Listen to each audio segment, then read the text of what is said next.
Welcome to master key TV. అమరావతిలో దళితులకు ఇచ్చిన అసైన్డ్ భూములను కబ్జా చేసింది ఎవరు? అసైన్డ్ భూముల క్రయ విక్రయాలు చేయరాదని చట్టాలు చెబుతున్నాయి. ఇదిలా ఉంటే ప్రభుత్వానికి అసైన్డ్ భూముల అమ్మకాల కొనుగోలుపై కొంత విచక్షణ అధికారం ఉంది. సరిగ్గా ఈ అధికారంతోనే రాత్రికి రాత్రి జీవోలను సృష్టించి అసైన్డ్ భూములను దళితుల నుంచి నయానా భయానా పద్ధతుల్లో కొనుగోలు చేశారు. తీరా విషయం వెలుగులోకి వచ్చాక తప్పు మాది కాదంటూ బుకాయించేందుకు నాయకులు ప్రయత్నిస్తున్నారు. దళిత ద్రోహులు ఎవరు?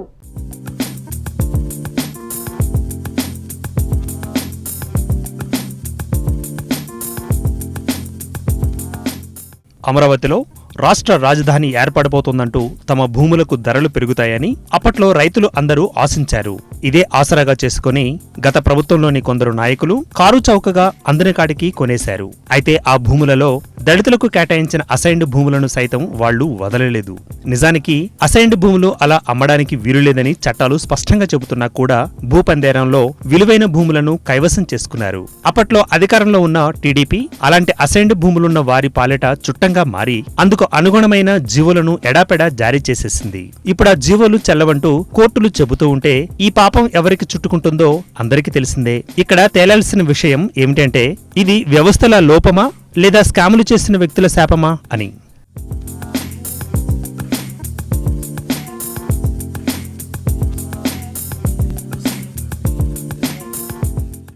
ఆంధ్రప్రదేశ్ రాజధాని అమరావతి గ్రామాలలో అసైన్డ్ భూములను కొందరు బడాబాబులు అడ్డగోలుగా కొని భూ కుంభకోణానికి కేంద్రంగా మార్చివేశారు. గత ప్రభుత్వ హయాంలో దళితుల నుండి అసైన్డ్ భూములను వారికి కొంత ధర చెల్లించో భయపెట్టో లేక రకరకాల సందేహాలు రేపి దళితేతరులు స్వాధీనం చేసుకున్నారన్నది పచ్చి నిజం. 2015 జనవరి 1 నుండి రాజధాని నిర్మాణం పేరుతో భూ సమీకరణ ప్రారంభించారు. అప్పుడు చేపట్టిన భూ సమీకరణలు పట్టా భూములకే పరిమితం అయ్యాయి. అటు తర్వాత 2016 ఫిబ్రవరిలో అసైన్డ్ భూములను కూడా తీసుకుంటామని జీవో నంబర్ 41ని తెచ్చారు. ఆ మధ్యకాలంలోనే పలువురు టీడీపీ నేతలు ఇతర వ్యక్తులు ఈ భూములను 95% వరకు కొనుగోలు చేశారు. వారికి ప్రయోజనం కలిగేలా గత ప్రభుత్వం ఉత్తర్వులు ఇచ్చిందన్న అభియోగం ఉండనే ఉంది.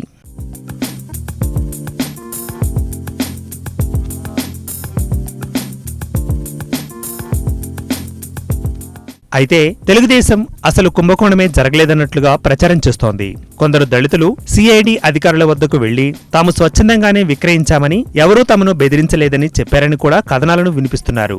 వాస్తవానికి 1977లో వచ్చిన చట్టం ప్రకారం గాని 1989 నాటి అత్యాచార నిరోధక చట్టం ప్రకారం గాని అసైన్డ్ భూములను ఎవరూ కొనకూడదన్నది ఒక నిబంధన. ఒకవేళ ప్రభుత్వం తీసుకోదలిస్తే వారికి నిర్దిష్ట పరిహారం చెల్లించి తీసుకోవచ్చు. కానీ ఇక్కడ జరిగింది ఏమిటంటే దళితుల నుండి కొందరు దళారులు భూములను తక్కువ ధరకు కొనుగోలు చేసి ఆ తర్వాత వారు అధిక ధరలకు విక్రయించుకుని లాభాలను సంపాదించారు. ఇలా కొన్నవారిలో తిలాపాపం తలాపిడికడు అనే చందాన పలువురు టీడీపీ నేతలు, అధికారులు, మరికొందరు జర్నలిస్టులు కూడా ఉన్నారని వినబడుతున్న మాట. అసైన్డ్ భూములను అమ్మేందుకు కొనేందుకు ఇలా వెసులుబాటు కలగడానికి అవకాశం ఇచ్చింది ఎవరనేది ఇప్పటికే అర్థమయ్యి ఉంటుంది. దళితుల నుండి భూములు కొనుగోలు చేసిన వారికి కూడా ల్యాండ్ పూలింగ్ లో కూడా అవకాశం ఇచ్చి వారే భూములను స్వాధీనపరిచినట్లు చూపించగానే వాణిజ్య నివాస ప్లాట్లను ప్రభుత్వం కేటాయించింది.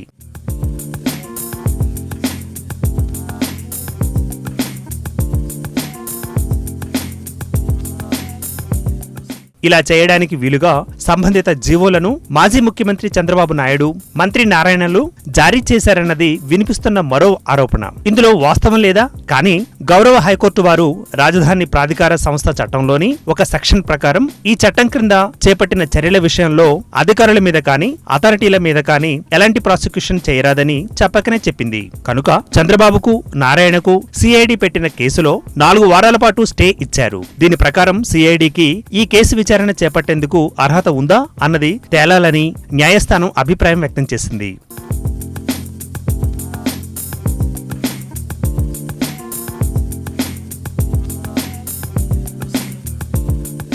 కొన్ని కేసులలో చట్టాలకు చట్టాలనే కొట్టివేసిన న్యాయస్థానం ఈ విషయంలో చట్టంలో ఉన్న ఫలానా క్లాజును అనుసరించి అసలు కేసు పెట్టవచ్చా అనే మీమాంసకు సైతం తెరతీసింది. దళితులకు ఎప్పుడో ఇచ్చిన భూములకు ప్రభుత్వం నేరుగా పరిహారం ఇచ్చినా, లేక వారు సమీకరణకు భూమి ఇస్తే వారికే తదనుగుణంగా ప్లాట్లను కేటాయించినా అసలు సమస్య లేదు. అలా కాకుండా దళితుల నుండి భూములు కొని ఇతరులకు అమ్మిన వారికి క్రమబద్ధం చేయడానికి ప్రభుత్వం అవకాశం కల్పించింది. అప్పట్లోనే జాతీయ ఎస్సీ కమిషన్ ఈ ప్రాంతంలో పర్యటించి జీవో నంబర్ 41ని రద్దు చేయాలని సిఫారసు చేసినా ఆనాటి ప్రభుత్వం పట్టించుకోలేదు.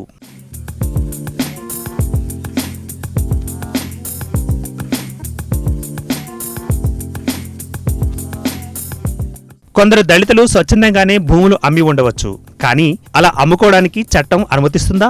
ఆ తర్వాత అది మరికొన్ని చేతులు మారి లక్షలు కోట్ల ఆర్జనకు ప్రభుత్వమే ద్వారాలు తెరవవచ్చా అనే ఈ విషయాలను న్యాయ వ్యవస్థ ఆలోచించాల్సి ఉండగా అసలు చట్టంలో కేసులే పెట్టకూడదని ఉంది కదా, కనుక దాని గురించి విచారించాలని భావించింది. నిజానికి ఏ కేసులో అయినా సిఐడి లేదా ఏ దర్యాప్తు సంస్థ అయినా విచారణ చేస్తూ ఉంటే దానిని కొనసాగించకుండా న్యాయ వ్యవస్థ నిర్ణయాలు చేయరాదని సుప్రీంకోర్టు గతంలో ఆదేశాలను ఇచ్చింది. అలాగే ఎఫ్ఐఆర్లు క్వాష్ చేయరాదని కూడా సర్వోన్నత న్యాయస్థానం స్పష్టం చేసింది. ఒకవేళ ఏవైనా అనుమానాలు వస్తే సంబంధిత వ్యక్తులను అరెస్టు చేయకుండా విచారణ చేసుకోవచ్చని చెబితే కొంత పద్ధతిగా ఉంటుంది. అలా కాకుండా విచారణ నిలుపుదల చేయడం చర్చనీయాంశంగా మారుతోంది. ఇలా నిర్ణయాలు జరగడం సాంకేతిక కారణాల వల్లే కావచ్చు, కానీ అది న్యాయ వ్యవస్థపై విమర్శలకు ఆస్కారం ఇస్తోంది కదా.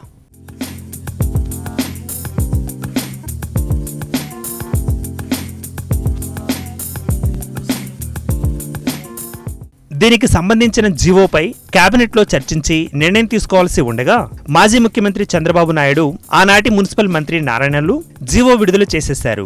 జరగని ఒక అధికారిక సమావేశాన్ని జరిగినట్లు చూపించి జీవో ఇవ్వడానికి రంగం సిద్ధం చేసుకోవడం మరో ప్రత్యేకతగా న్యాయ నిపుణులు పెదవి విరుస్తున్నారు. అసలు భూముల వ్యవహారాలన్నీ రెవెన్యూ శాఖ చూడవలసి ఉండగా సంబంధిత మంత్రి కెఈ కృష్ణమూర్తికి ఎలాంటి సంబంధం లేకుండా మున్సిపల్ శాఖే నిర్ణయాలు చేయడం ఆశ్చర్యం. ఈ క్రమంలోనే ఇన్సైడర్ ట్రేడింగ్ అంశం కూడా తెరపైకి వచ్చింది. తమకు కావలసిన వారికి ముందుగా సమాచారం ఇచ్చి భూములు కొనుగోలు చేయడం అందులో ముఖ్యమైన అంశం. చంద్రబాబు కుటుంబానికి చెందిన హెరిటేజ్ సంస్థ సరిగ్గా రాజధానిని ఆనుకుని 14 ఎకరాల భూమి కొనుగోలు చేయగలిగిందని వార్తలు వచ్చాయి. అంటే వీరు కొన్న భూమిని పూలింగ్ కు కూడా ఇవ్వనవసరం లేదన్నమాట. అప్పట్లో దళితుల భూములకు సంబంధించి సిపిఎం ఇతర పార్టీలు ఆందోళన చేయకపోలేదు. ఇప్పుడు ఆ రాజకీయ పక్షాలు ఎందువల్లో చొరవ తీసుకుని ఈ కేసులకు సహకరిస్తున్నట్లు కనిపించదు.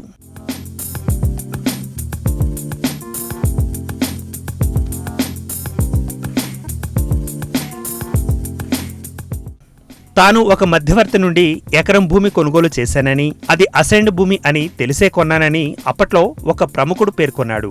ప్రభుత్వం మారిన తర్వాత ఇవన్నీ బయటకు వస్తూ ఉండడంతో తాను ఆ భూమిని వెనక్కి ఇవ్వడానికి సిద్ధపడుతున్నట్లు సదరు వ్యక్తి తెలియజేశాడు. ప్రభుత్వం భూములు లాక్కుంటుందని చెప్పి తక్కువ ధరకు తీసుకున్న మాట వాస్తవేనని ఆయన అంగీకరించారు. తాము నేరుగా ఈ భూమి కొనలేదని ప్రభుత్వంలో కీలక పాత్ర పోషిస్తున్న వారి సన్నిహితుడి నుండి కొన్నట్లుగా వివరించారు. దళితుడి నుండి మధ్యదళారి 10 లక్షలకు కొని తమకు 40 లక్షలకు అమ్మారని, తద్వారా అతనికి 30 లక్షలు మిగిలాయని ఆయన వివరించారు. ఇప్పుడు ఈ పరిణామాల నేపథ్యంలో భూమిని తిరిగి ఇచ్చేయవలసి వస్తే తమ డబ్బు తమకు ఇవ్వాలని అడుగుతున్నామని చెప్పారు. ఇలాంటి ఘటనలు ఎన్నో ఉన్నాయి. అయినా టీడీపీ మీడియా మాత్రం అసలు కుంభకోణమే జరగలేదని బుకాయించేందుకు ప్రయత్నిస్తోంది అని వాదన వినిపిస్తోంది.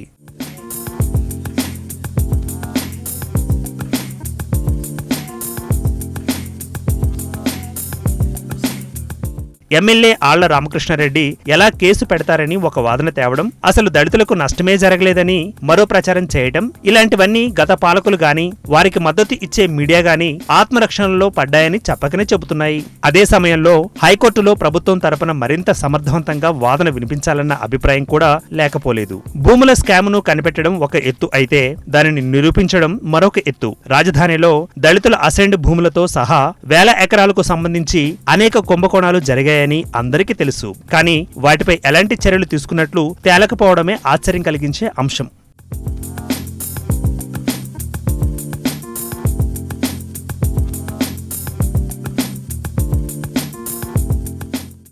దళితుల భూములంటే ఎందుకింత నిర్లక్ష్యం? దళితుల రక్షణకు, వారి అసైన్డ్ భూములకు భరోసా ఇవ్వాల్సిన అధికార యంత్రాంగం నిమ్మకు నీరెత్తడం, ప్రభుత్వాల అండతో అభివృద్ధి పేరిట వారి భూములను ఏదో ఒక కారణంతో కబ్జాదారులు ఆక్రమించేందుకు ప్రయత్నిస్తున్నారన్న వాదనలు ఉన్నాయి.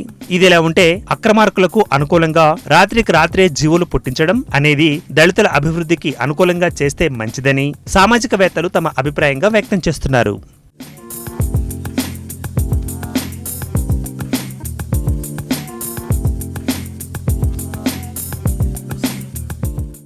like this video, please like it, share it, and for more videos, please subscribe to our channel.